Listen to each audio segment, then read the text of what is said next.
మాట్లాడతారు చిరాకు వస్తుంది కదా ఎక్కడో చోట. ఒరే నీ మాటలు చెప్తున్నది ఎక్కడో చోట ఊ అనో ఆ అనో ఏదో అనొచ్చు కదా. దేవుడు ఒక్క మాట మాట్లాడలేదు. అలాగైతే ఉండగలుగుతామా మనం?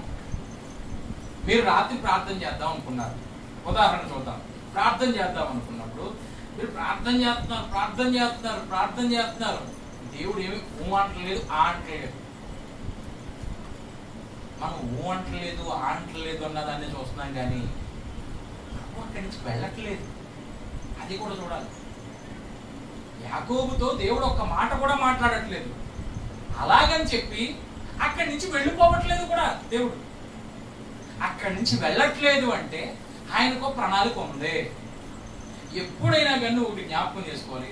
నేను ప్రార్థన చేస్తున్నప్పుడు, యాకోబు ప్రార్థించినప్పుడు ఏ దేవుడైతే ప్రత్యక్షమయ్యాడో, నేను ప్రార్థన చేస్తున్నప్పుడు ఆ దేవుడే నా ఎదురుకుండా ఉన్నాడో, అటువంటి ఆలోచన పెట్టుకుని ప్రార్థన చేయాలి. అంతే తప్ప ఆయన ఎక్కడో ఉంటాడో, ఎక్కడి నుంచి నేను అరితే వినబడుతుంది, మైకులో అరితే వినబడుతుంది కాదు. ఆయన ఎక్కడో దూరంగా ఉండి కొంచెం గట్టిగా సౌండ్ పెంచు అనే దేవుడు కాదు ఆయన. నువ్వు ప్రార్థించినప్పుడు ఆయన పాదాలు ఎదురుగుండా ఉంటాయి. ఇప్పుడు నీ లక్ష్యం ఏమై ఉండాలంటే ఆయన నిన్ను తిరిగి దీవించేంత మొండి ప్రార్థన కావాలి. మొండి ప్రార్థన. ఇప్పుడు యాకోబు ఎలా ఉండిపోయాడంటేనట, తెల్లవారిపోతున్నా సరే ఇంకా అలా నన్ను ఆశీర్వదించు ఇదే పాట పట్టుకుని ఉన్నాడు. ప్రభు నోరు తెరిచి ఫస్ట్ మాట్లాడిన మాట ఏంటో తెలుసా? నీ పేరేంటి అనడానికి ముందు కూడా అన్నాడు, తెల్లవారుచున్నది అన్నాడా? మా వదిన చదివాం 32వ అధ్యాయము 26వ వచనం. ఆయన అని హైఫన్ ఉంది. ఏమన్నాడు ప్రభు? మొట్టమొదటి ఏమన్నాడు? తెల్లవారుచున్నది. గట్టిగా చెప్పండి. తెల్లవారుచున్నది. తెల్లవారుచున్నది అంటే అర్థం ఏంటి? రాత్రంతా సమస్య చెప్పుకున్నావు పొద్దున దేవుడికి వెళ్ళాలి మరి అన్నాడు అవతల నుంచి. వెళ్ళాలి మరి అంటే ఆయనకి ఏదో పని ఉంది అంటే రెడీ అవుతున్నాడు వెళ్ళిపోవడానికి. ఇప్పుడు ఎప్పుడు నోరు తెరుస్తాడా అని కూర్చున్నాడు యాకోబు. నోరు తెరిచి ఫస్ట్ మాట ఏంటంటే, సరే నీ పని ఏంటో చక్కబెట్టేదని అనలేదు. తెల్లవారుతున్నదే అంటే ఇప్పుడు నేను వెళ్ళిపోవాలి అని తెలిసిన తర్వాత, ఉదాహరణకి మనం ఎంతసేపు కొన్ని సైకాలజీస్ ఉంటాయి. ఒక ఇల్లు కొందాం అనుకుంటున్నాం, 7 లక్షల రూపాయలు చెప్పారు. మనమేమో 4 లక్షలకి జాగ్రత్తగా లాగేద్దాం అనుకుందాం ఫర్ ఎగ్జాంపుల్. ఇప్పుడు వాళ్ళు 7 లక్షలు అండి, ఒక 10,000 తగ్గించామండి అన్నారు వాళ్ళు. అంటే 6,90,000కి వచ్చేవాళ్ళు. ఇప్పుడు మనం ఎక్కడ ఉన్నాం? ఒక 10,000 చూసుకోండి, 4,15,000 మనం ఉన్నాం. మధ్యలో బోర్డు అంత అగాధం ఉంది. ఇప్పుడు మనం ఏం చేస్తుంటాం? అటు నుంచి అలా ఉంటారు, నువ్వు అస్సలు మాట్లాడుకో వాళ్ళు ఏమంటారో చూద్దాం అని వీళ్ళు ఉంటారు. ఇప్పుడు ఇటు చెప్తుంది అసలు అంత డబ్బులు ఏం పెట్టుకో, అంత వాల్యూ లేదు దానికి. వాళ్ళు ఏమంటారో చూడు. మొత్తానికి ఎవరో ఒకరికి డబ్బులు అవసరమో, ఇల్లు అవసరమో, ఏదోటి అటువైపు పార్టీకో ఇటువైపు పార్టీకో ఏదోటి కొంచెం ఇబ్బంది ఉండదు. ఈ ఇబ్బందులో ఏమండి లాస్ట్ అండ్ ఫైనల్ అండి 5 లక్షలండి అని అన్నారనుకో. సపోజ్ 5 లక్షలని అమ్మేవాళ్ళు అన్నారనుకో. లేదండి 4 లక్షలు 10,000 కంటే రూపాయి కూడా ఎక్కువ ఇవ్వండి ఎక్కడ ఉంటారండి. ఇంకొక రూపాయి కూడా పెంచండి. 7 లక్షల నుంచి 5 దిగినోడు 4-10కి దిగలేడా? దిగుతాడు. మనం మాట్లాడకూడదంటే. సపోజ్ ఏళ్ళే 5 దగ్గరికి వచ్చారనుకో, లేదండి 6,90 అండి అసలు అసలే ప్రసక్తి లేదండి అని ఫస్ట్ మాట్లాడిన వాడు వీక్ అయిపోయినట్టు అనమాట. ఇంకా పట్టు బిగించవచ్చు. ఇప్పుడు ప్రభు మాట్లాడిన ఫస్ట్ మాట ఏంటో తెలుసా? తెల్లవారుచున్నది. ఇంకా టైట్ చేసాడు స్క్రూ. యాకోబు ఏం చేశాడు? రాత్రంతా ప్రార్థన చేశాను కదా, ఎంత కఠినాత్ముడువా అని అనుకోలేదట. ఇప్పుడు ఇంకా గట్టిగా పట్టాలరా పాదాలు అని ఇంకా టైట్ చేసి, నన్ను ఆశీర్వదిస్తేనే కానీ నేను విడిచిపెట్టను. ఇప్పుడు సౌండ్ పెరిగింది. అప్పుడు ప్రభు ఏం చేశాడంటే తొడ గూటి మీద కొట్టాడట. తొడ గూటి మీద అంటే గూడు అంటే ఇప్పుడు ఇదో మనకి జాయింట్ పనిచేస్తుంది, ఇది గూడు అంటారు. అలాగే తొడ దగ్గర కూడా ఇది ఈ తుంటి భాగం లాంటిది అన్నమాట. డిస్లొకేట్ అయిపోయింది. అంటే గూడులో నుంచి ఎముక బయటకు వచ్చేది ఎలా ఉంటది, అలాంటి దెబ్బ తగిలింది. అంత కొట్టినా కానీ నన్ను ఆశీర్వదిస్తేనే కానీ నేను విడిచిపెట్టను. ఎంత కాలు లాగేసినా. కొంతమందికి కాలు నొప్పి వచ్చి ప్రార్థన మానేస్తారండి. నిజంగా కొంతమంది నిద్ర వచ్చేసి ప్రార్థన మానేస్తారండి. ఒకసారి ఆలోచించండి, ఇలాంటి ప్రార్థనలతో మొండి సమస్యల్ని ఎలా ఎదురిస్తావు? చాలదు కదా. నీ ప్రార్థనలో ఒక పరిణితికి రావాలి అంటే మొండి ప్రార్థన. ఎంతో మొండోడంటే ప్రభు అన్నాడు, ఇంకెంతసేపు విడిచిపెట్టట్లేదు కదా నీ. అప్పుడు అడిగాడు, నీ పేరేంటి? నా పేరు యాకోబు ప్రభు. ఈ రోజు నుంచి నీ పేరు ఇశ్రాయేలే. అప్పుడు పెట్టాడండి దేవుడు ఆ పేరు. ఆ పేరుతో ప్రపంచ పటంలో ఒక దేశమే ఏర్పడిపోయింది ఈ రోజున.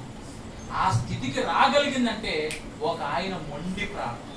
దేవునికి స్తోత్రం కలుగును గాక. నేను చెప్తా ఉన్నాను, నీ జీవితంలో నా జీవితంలో ఈ మొండి విశ్వాసం, మొండి ప్రార్థన ఎప్పుడైతే నేర్చుకుంటావో సమస్యల్ని సులువుగా ఎదిరించగలుగుతావు. అనారోగ్యం వచ్చి దాడి చేసినా భయపడవు, శత్రువు వచ్చి దాడి చేసినా భయపడవు, ఫెయిల్యూర్ వచ్చినా, నష్టం వాటిల్లినా భయపడవు. మొదట ధైర్యంగా ఉంటాం. దేవునికి స్తోత్రం కలుగును గాక. హల్లెలూయా, హల్లెలూయా. కాబట్టి మనం జ్ఞాపకం చేసుకోవాల్సింది ఏంటంటే, ఈ మధ్యాహ్న కాల సమయంలో మన మాటల ద్వారా ఏలియా మన వంటి స్వభావము గల మనుషుడండి. ఎస్, మనలాంటి వాడే. కానీ దేవుడు అతన్ని బలపరిచాడు. అతనిలో ఉన్న మొండి విశ్వాసం, అతనిలో ఉన్న మొండి ప్రార్థనను బట్టి సాహస కార్యాలు చేసే శక్తిని దేవుడు అతనికి అనుగ్రహించాడు. దేవుడు అతనికి అనుగ్రహించాడు. మన పట్ల కూడా దేవుడు ఎంతో ప్రేమను చూపిస్తాడు. ఒక సంఘటన చెప్పి నేను నా మాటలు ముగిస్తాను. ప్రభువు ప్రేమ మన పట్ల ఎంత కుమ్మరించాడు అంటే, మనం ఆయన వైపు తిరగాలని ఆయన చేసిన త్యాగం గొప్పది. జపాన్ అనే జపాన్ ప్రాంతంలో వాళ్ళకి తరచూ భూకంపాలు ఎక్కువగా వస్తూ ఉంటాయి. జపాన్ అనే ప్రాంతం ఆ భౌగోళిక పరిస్థితులను బట్టి ఎక్కువ శాతం భూకంపాలు జపాన్లో వస్తాం.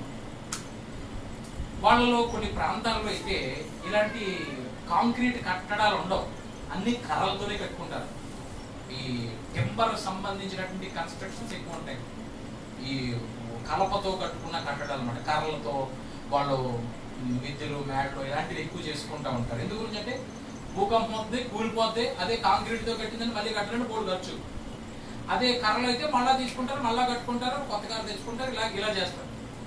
ఒక సముద్రపు ఒడ్డున ఒక కొండ ఒకటి ఉంది. సముద్రపు ఒడ్డున ఒక కొండ ఒకటి ఉంది. వీళ్ళకి ఏంటంటే కొండ దిగువ భాగంలో ఒక 400 మంది నివాసం ఉంటున్నారు. 400 మంది నివాసం ఉంటున్నారు. వీళ్ళ పంట అంతా ఎక్కడ పండిస్తారంటే కొండ పైన. అవి వర్షాధారిత పంటే, కాలువలు ఇలాంటివి ఏం లేవు, కానీ వర్షం కురిసినప్పుడు పండే మెట్ట ప్రాంతం పంటలు అంటారు చూసారా, అలాంటిదన్నమాట. ఈ వర్షాధారిత పంట వాళ్ళు పంట పండించేది పైన, ఉండేది కింద. సరిగ్గా ఉదయం అంతా పైన పని చేసుకుంటారు, సాయంకాలం అయ్యేటప్పటికి కిందకి దిగుతారు. ఈ కిందకి దిగి వాళ్ళ వంటలు అవి చేసుకుని రాత్రికి తిని పడుకుని మళ్ళా ఉదయం పనికి పైకి వెళ్తూ ఉంటారు. ఇలాంటి పొజిషన్లో ఒక ప్లేస్ ఉంది. ఒక రైతు ఏం చేశాడంటే, మామూలుగా సాయంత్రం 5 అవుతుంది సరిగ్గానే, అందరూ దిగిపోయారు, వెళ్ళిపోయారు, వాళ్ళు పనులు చేసుకున్నారు. రైతు కూడా చక్కబెట్టేస్తున్నాడు మొత్తం పనులని. ఇంకా కిందకి వెళ్ళిపోతే తొందరగా కొండ దిగడం అంటే కొంచెం టైం. ఈ దిగాల్సిన టైంలో వెళ్తుంటే ఆ పైనుంచి, కొండ పైనుంచి వస్తున్నప్పుడు సముద్రం ఒక 50 మీటర్లు వెనక్కి వెళ్ళిపోయింది. ఒక్కసారి 50 మీటర్లో సముద్రం వెనక్కి వెళ్ళిపోయింది. సాధారణంగా అలలు వస్తూ ఉంటాయి, వెనక్కి వెళ్తూ ఉంటాయి, ఇది సహజం. 50 మీటర్లు అంటే తక్కువ దూరం కాదు, చాలా దూరం. 50 మీటర్లకు వెళ్ళిపోయింది. ఈ రోజు 50 మీటర్లు వెనక్కి వెళ్ళిపోయింది సముద్రం అంటే సునామీ వస్తుంది జాగ్రత్త అంటారు. 100 సంవత్సరాల క్రితం జరిగింది ఎగ్జాక్ట్ గా. అప్పుడు సునామీ అంటే తెలియదు, కానీ రైతు అతనికి అర్థమైపోయింది. 50 మీటర్ల సముద్రం వెనక్కి వెళ్ళిందంటే చాలా వేగంతో కెరటాలు రాబోతున్నాయి అని అతనికి అర్థమైపోయి ఇప్పుడు ఏం చేయాలో తెలియలేదు. కింద చూస్తేనేమో ఆ చిన్న చిన్న గుడారాలతో వీళ్ళందరూ కింద బ్రతుకుతున్నారు. వీళ్ళందరినీ ఇప్పుడు అర్జెంట్ గా అక్కడి నుంచి ఖాళీ చేయించాలి. ఏం చేయించాలో తెలియక అప్పుడే పండించిన పంట ఒకటి ఉంది, బస్తాల్లో కూర్చుందన్నమాట. ఒక పిల్లడు అన్నాడు, రేపు దీపం పట్టారన్నాడు. అది క్షణాల్లో జరిగిపోయే కార్యక్రమం కాబట్టి వెంటనే దీపం తీసి రాగానే దాన్ని మొత్తానికి ఆ పంట మీద అలా వేసాడు. ఒక్కసారిగా మంట స్టార్ట్ అయింది.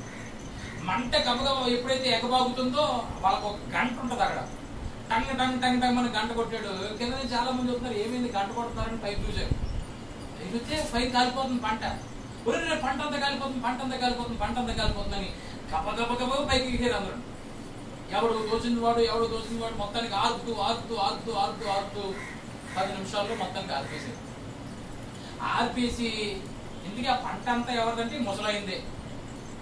ఇప్పుడు పక్కోడు పంట వెలిగించేది, సొంత పంటే కాల్ చేసుకున్నాడు. ఈయన సొంత పంటే కాల్ చేసుకున్నాడు. కానీ ఈయన ముఖంలో ఏడుపు కానీ దుఃఖం కానీ ఏమీ లేదు.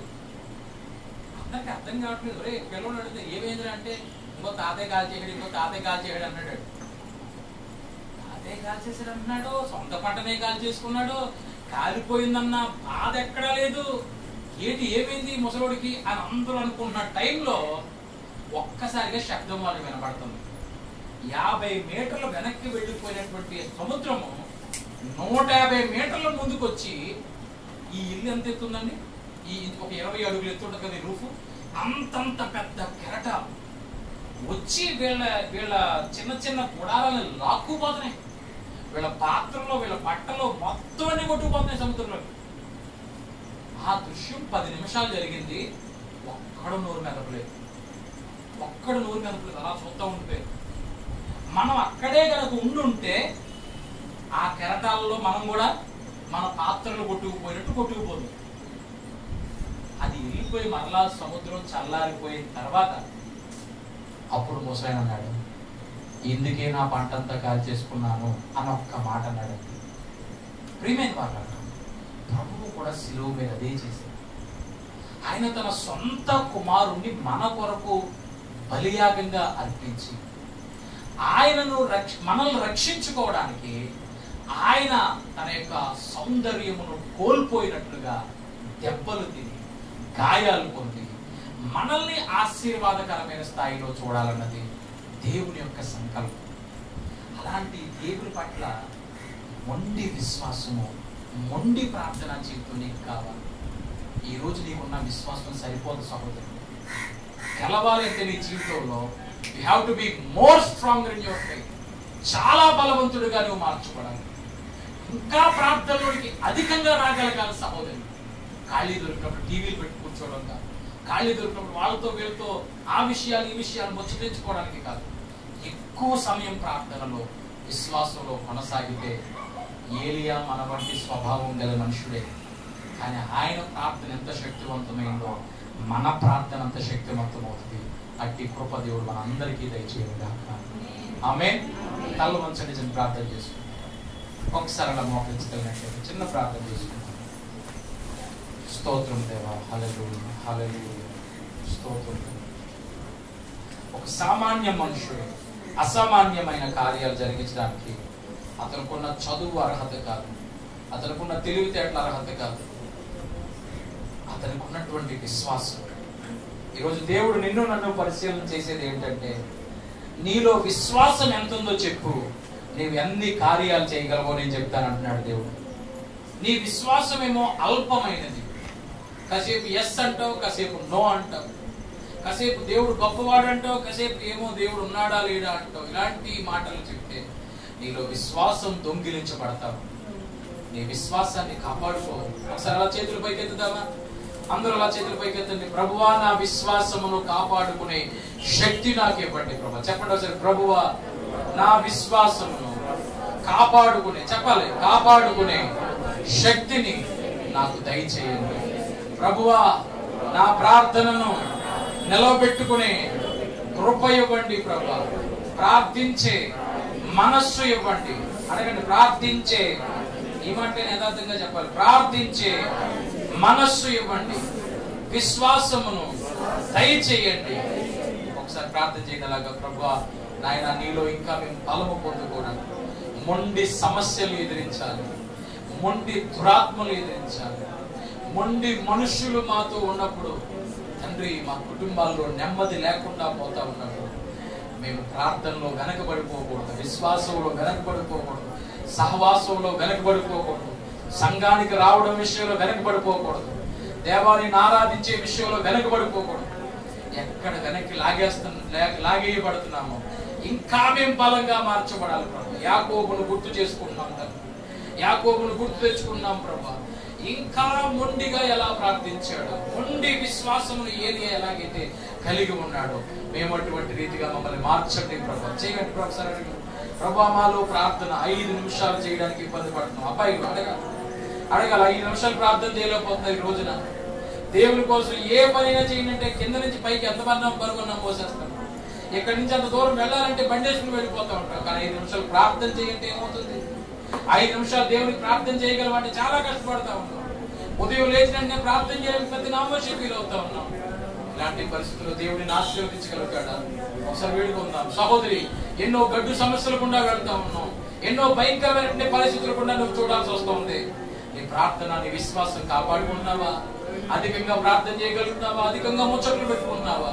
ఒకసారి ప్రభువుని వేడుకుందాం. ప్రభువా, అధికంగా మాట్లాడుతూ మొండి దురాత్మలు ఉన్నాయి, మొండి సమస్యలు ఉన్నాయి, మొండి వ్యక్తులు ఉన్నారు. ఏలియా ఎలాంటి మొండి విశ్వాసంతో, ఎలాంటి మొండి ప్రార్థనతో ప్రభువాను బలపరచునైనా దయచేసి కళ్ళు మూసుకోనండి, చేతులు పైకి ఎత్తండి. ఒకవేళ మోకరించలేకపోతే నిలబడైనా కూర్చునైనా ప్రార్థన చేయండి. ఇది చివరి సమయం. నిజంగానే దేవుడు మనల్ని దర్శించాడు. నిజంగానే దేవుడు మనతో మాట్లాడుతూ ఉన్నాడు. ఏదైనా ఇన్ని సంవత్సరాలు అయింది మందిరాన్ని మనం చూడలేకపోయాం. ఇన్ని సంవత్సరాలు అయింది ఆత్మీయ స్థితిలో ఎదగలేకపోయాం. ఇన్ని సంవత్సరాలు అయింది దేవుని కార్యాలను చూడలేక, భర్తలు మారక కొంతమంది సహోదరులు చాలా బాధపడుతున్న వారు ఉన్నారు. బిడ్డలు మారక బాధపడుతున్న బిడ్డలు ఉన్నారు.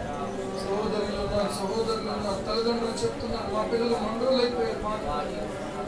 భర్త గురించి భార్య చెప్తా ఉంది, మండువాడైపోయాడు, రమ్మంటే రావట్లేదు. నీవు మొండివాడుగా మారాలి. నీ విశ్వాసం మొండిదిగా మారాలి. ప్రభువా, నా విశ్వాసం వృద్ధి పొందించున్నాడు. ప్రభువా, నా విశ్వాసం వృద్ధి పొందించున్నాడు. ప్రార్థన చేసుకున్నాం. ప్రభువా, నాకు సహాయం చేయాలి. నాతో నువ్వు మాట్లాడవు ప్రభు, నన్ను నీవు దర్శించావు నాయన. నాతో మాట్లాడవు తండ్రి, నీకు స్తోత్రం. అందరూ నోరు తిరుగుతాం. ప్రభువా, ఈ ప్రాంత ప్రజల రక్షణ గురించి ప్రార్థన చేయడానికి ఇంకా నాలో మొండి విశ్వాసం తెచ్చి, నా కుటుంబంలో ఇంకా మారని వ్యక్తుల గురించి నాకు ఇంకా మొండి విశ్వాసం తెచ్చి, దేవా మొండి నైనా ప్రార్థన జీవితం నాకు దయచేయండి. రాజీ పడినటువంటి వ్యక్తిగానైనా, రాజీ పడినటువంటి ప్రార్థనాపరుడుగానైనా, రాజీ పడినటువంటి విశ్వాసం కలిగిన వాడుగానైనా, రాజీ పడినటువంటి నైనా అయా సేవకునిగానైనా ఏలియాను మా ముందు పెట్టారు ప్రభు. నిజమే తండ్రి, నీవు ప్రభా బలహీనులను బలవంతులను సుఖపరచడానికి ఎన్నుకున్నావు నాయన. అవును ప్రభా, నేను బలహీనుని, నన్ను బలపరచున్నాయని